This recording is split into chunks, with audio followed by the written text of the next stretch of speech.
EU recently announcing it will delay tariffs on U.S. whiskey until March 2025.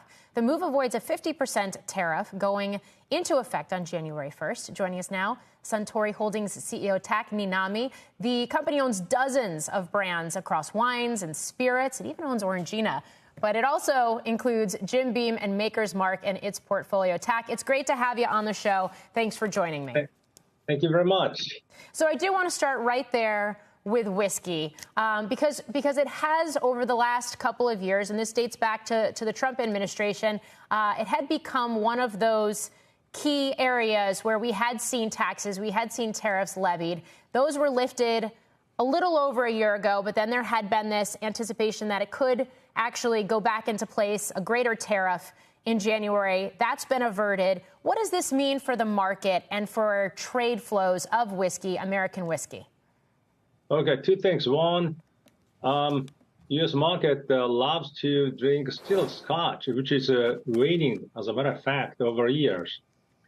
But we'd like to expand our portfolio of American whiskey to European continent. I think it's been very successful. So I'm so worried about if the tariff goes up again. So hope the negotiation will be materialized successfully so that we can expand American whiskey to the continent, vice versa. We'd like to sell more Scotch, which is one of our key portfolio, and produce a lot in Scotland. And we just launched a new blended Scotch, which is a brother of Hibiki, which is the Japanese well-known whiskey, but we produced in Scotland instead of producing in Japan. Okay. Here domestically in the U.S., there's been a lot of reporting that whiskey popularity has been falling among American consumers, that American consumers have been opting for more clear spirits or agave-based spirits like tequila and mezcal, for example, which have overtaken whiskey in popularity. Is that what you're seeing in the U.S. market? Is there more opportunity internationally, especially when you do talk about some of these American brands? Absolutely. By the way, I think still there's a huge demand to the super premium and the ultra premium American whiskey, which is more or less rare American whiskey. And you're right. I think trading down toward the premium from ultra premium and premium to standard in terms of American whiskey in the States.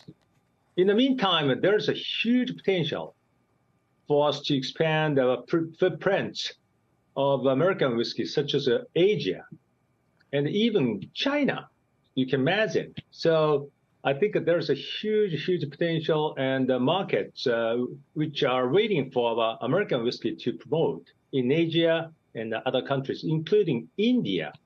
So if there's any gap where we can't fill in the United States, we are now ready to export to other countries to make our whiskey available in other markets like Asia.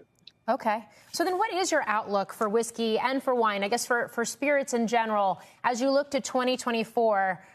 What do you expect, whether it is in the U.S., whether it is in China or other Asian markets globally? Are there certain trends that you expect to play out really internationally?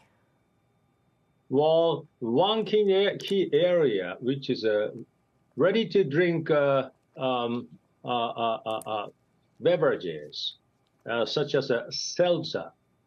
Suntory is #3 in the world, and I think this market of RTDs will be expanding. One key reason is a younger generation is drink less, and they prefer RTDs more. So this is a world trend, and plus tequila. And tequila is now very popular in the continent of Europe, UK, and Japan, Asia. So I think even tequila is going to global together with the American whiskey.